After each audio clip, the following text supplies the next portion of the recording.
A man can buy land. A man can buy cattle. A man can even buy the respect of a whole town if his pockets are deep enough. But there is one thing no amount of money can promise: a child who will carry his name when he is gone.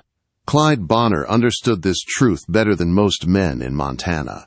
He was rich, disciplined, and powerful, yet every night his great house stayed quiet. No laughter, no small footsteps, just the sound of wind brushing the plains. Clyde Bonner did not believe in romance. To him, women were trouble wrapped in lace and soft words. He had learned that lesson young and paid dearly for it. Love, in his mind, created weakness. But a child was different. A child was legacy. A child was certainty. That was why he placed the advertisement, not for a wife, but for a solution. When Lydia Voss stepped off the train at Silver Creek, she did not carry dreams of love. She carried exhaustion. At 32, rejection had become a familiar companion. 5 times she had answered marriage advertisements. 5 times she had returned home alone. Each rejection carved something out of her until only one desire remained. She wanted to be a mother. The advertisement had been blunt. No romance required. Wealth and security guaranteed. Must be willing to live on a ranch. To Lydia, those words felt honest, even merciful. She was tired of pretending. Tired of soft smiles and careful words meant to hide her intelligence and strength. This man did not want illusion. He wanted truth. Clyde saw her the moment she stepped onto the platform. He did not see a woman to court. He saw a woman who had endured disappointment and survived it. Her posture was straight, her eyes steady. She looked like someone who understood responsibility. That was enough. Their first conversation was brief, polite, cold. Clyde spoke like a man discussing property lines. Lydia listened like a woman weighing her last chance. He told her what he expected. She told him she understood. Neither spoke of feelings. Neither pretended this was anything but an arrangement. The Bonner Ranch stood vast and powerful against the Montana sky. White wood, clean lines, order everywhere. It reflected Clyde perfectly. Inside, the house was silent, polished, controlled. Lydia's room was beautiful, larger than her entire home back in Iowa. The dresses waiting for her spoke of wealth, not affection. Still, she accepted them. This was the price of security. Dinner that first night was formal. Clyde spoke of cattle numbers and land growth. Lydia answered when spoken to. Everything was measured. Careful, controlled. Then he told her the rules. She would bear his child. She would follow the doctor's instructions. She would not interfere in ranch business. She would receive an allowance. There would be discretion. No emotional expectations. Lydia agreed, not because she was weak, but because she knew what she wanted. A child, a purpose, a place to belong. Days passed in quiet routine. Lydia explored the house, the library, the gardens. She watched the ranch from windows, seeing men work cattle with skill and pride. Clyde remained distant, but respectful. When he came to her room at night, his touch was careful, almost restrained. There was no tenderness, but there was patience. Lydia told herself this was enough. Then one night, something shifted. Lydia could not sleep. The house felt too quiet. She wrapped a shawl around her shoulders and walked softly into the hallway. Downstairs, a faint light glowed from Clyde's study. She hesitated, then stepped closer. Clyde stood by the window, whiskey in hand, the moonlight cutting sharp lines across his face. Without his usual armor of control, he looked tired, human. He turned when he sensed her presence. For a long moment, neither spoke. The silence between them felt heavy, charged with something neither had planned. They talked, not about cattle or rules, about the past, about the woman Clyde had once married and lost, about loneliness, about disappointment. His voice dropped, losing its sharp edge. Lydia listened, not as a solution, but as a woman who understood quiet pain. For the first time, Clyde looked at her differently, not like an arrangement, like a woman standing before him. The air changed. The distance between them shrank. His restraint cracked. The hunger in his eyes was sudden and unguarded. His voice lowered, rough and dangerous as he stepped closer. "I want some sugar," he whispered, close enough that she felt his breath. "So I'm having you tonight." Lydia should have stepped back. She should have remembered the rules. Instead, her heart raced. This was not duty. This was want. She did not answer with words. She stayed. And in that moment, Lydia knew this arrangement had just become something far more dangerous than either of them expected. Morning came softly to Silver Creek Ranch, but nothing inside the house felt the same. Lydia woke with the strange certainty that a line had been crossed, one that could never be redrawn. The memory of Clyde's voice, low and demanding, still echoed in her chest. It had not felt like an arrangement. It had felt like hunger meeting hunger. At breakfast, the change was impossible to ignore. Clyde stood when she entered the room, not out of habit, but intention. His gray eyes lingered on her face longer than before, as if confirming she was real and not something imagined in the dark.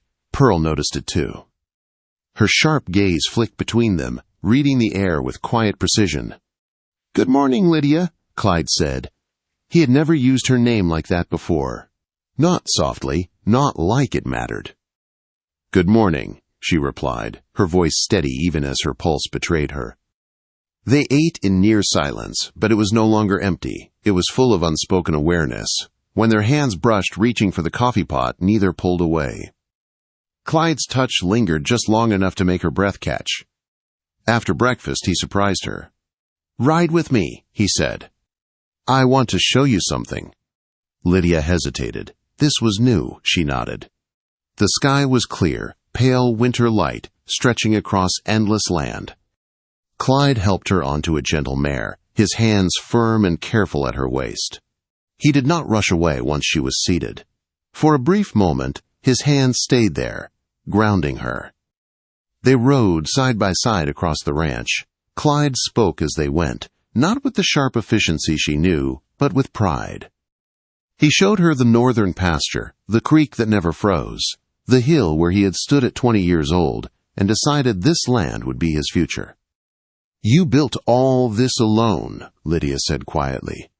"Not alone," he replied, "but lonely." The word hung between them.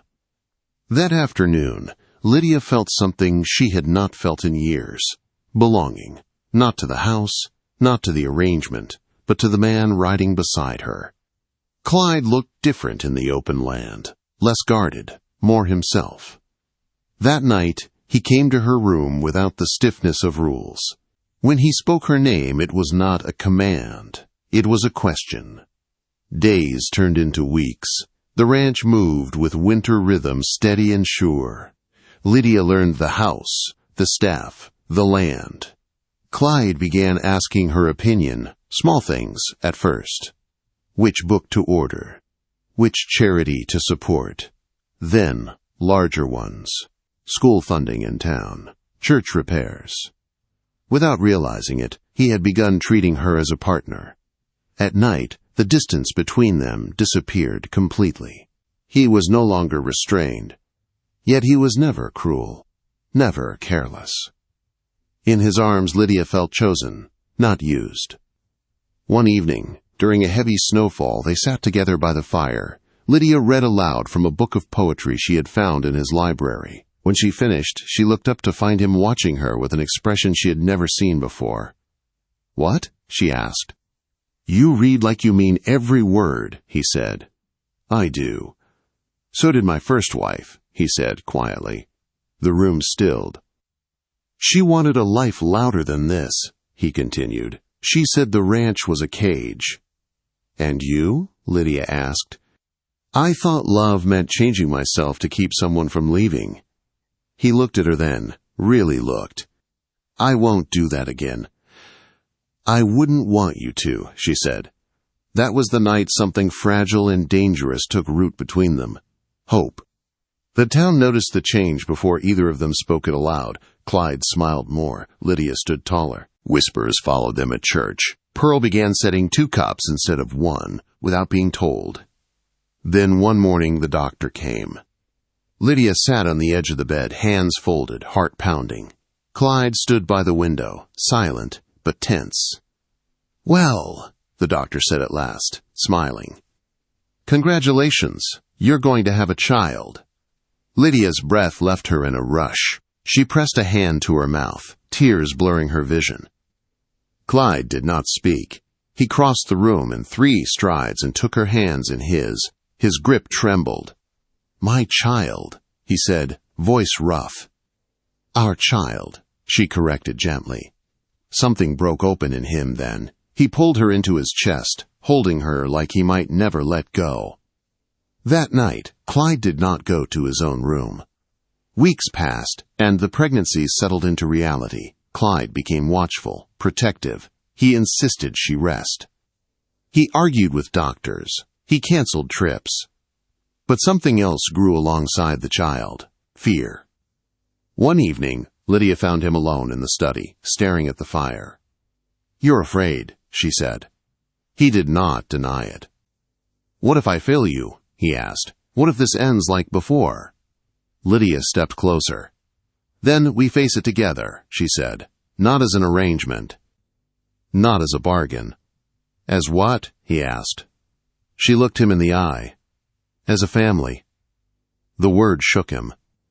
He kissed her then, slow and reverent, as if sealing something sacred. But not everyone welcomed change. A letter arrived from Denver. From the past Clyde had buried. He read it once, then again. His face hardened. Lydia watched him fold it carefully. "What is it?" she asked. "The past," he said, "trying to remind me who I was." That night, he held her closer than ever, as if bracing for something unseen. Lydia did not know it yet, but the hardest test of their bond was coming. And this time, love would not be a quiet arrangement. It would be a fight. The letter from Denver sat on Clyde's desk like a threat that refused to speak aloud. Lydia tried not to look at it, but she felt its weight in the room, pressing against the fragile peace they had built. Clyde had changed since reading it. Not cold, not distant, but guarded, as if an old wound had been torn open. 3 days passed before he finally told her the truth.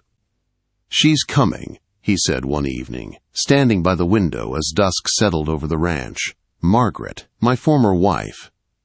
Lydia's breath caught. "Why?" She wrote that she regrets leaving, that she made a mistake, that she wants to see what she gave up. "And what do you want?" Lydia asked quietly. Clyde turned to her. "I want my present, not my past." But doubt had already crept in. Lydia saw it in his eyes, the fear of history repeating itself. The fear that no matter how much land he owned, how much control he held, love could still slip through his fingers. Margaret arrived 2 days later in a cloud of perfume and fine fabric. She was beautiful in a polished way, dressed for city streets, not muddy paths. Her smile was sharp with confidence. "So this is Silver Creek," she said, looking around with interest. "You've done well, Clyde." "And this is my wife," Clyde said firmly, placing his hand at Lydia's back. Margaret's gaze slid to Lydia's stomach, just beginning to show. Something unreadable flickered across her face. "How quaint," she said. Dinner was tense. Margaret spoke of Denver, of parties and theaters, of men Clyde did not recognize. She laughed loudly, filling the room with noise, just as she always had. Lydia listened, calm and steady. Later that night, Clyde found Lydia in the nursery they had begun preparing. A small crib stood near the window, moonlight washing over it softly. "She hasn't changed," he said. "No," Lydia replied, "but you have." He looked at her, truly looked at her, and something settled inside him. The next morning, Clyde met Margaret on the porch. "You came looking for something," he said, "but it's not here." She scoffed. "You really think this ranch woman can give you what I couldn't?" "She already has," he answered. Margaret left that afternoon without another word. Winter melted into spring. Lydia's belly grew, and with it, the life they had promised each other. Clyde became gentler. more open. He no longer hid his care behind practicality. He spoke to Lydia about his fears, his hopes, his plans for their child. When labor came, it came hard and fast. Clyde paced the hallway like a caged animal, refusing to leave her side. When the baby's cry finally filled the room, he broke. "It's a boy," the doctor said. Clyde held his son with trembling hands, tears streaking his face without shame. "Our legacy," he whispered. Lydia watched him, heart full, knowing that the arrangement that had brought her here had grown into something stronger than either of them had dared imagine. Months later, as the sun set over Silver Creek Ranch, Clyde stood beside Lydia on the porch, their son asleep in her arms.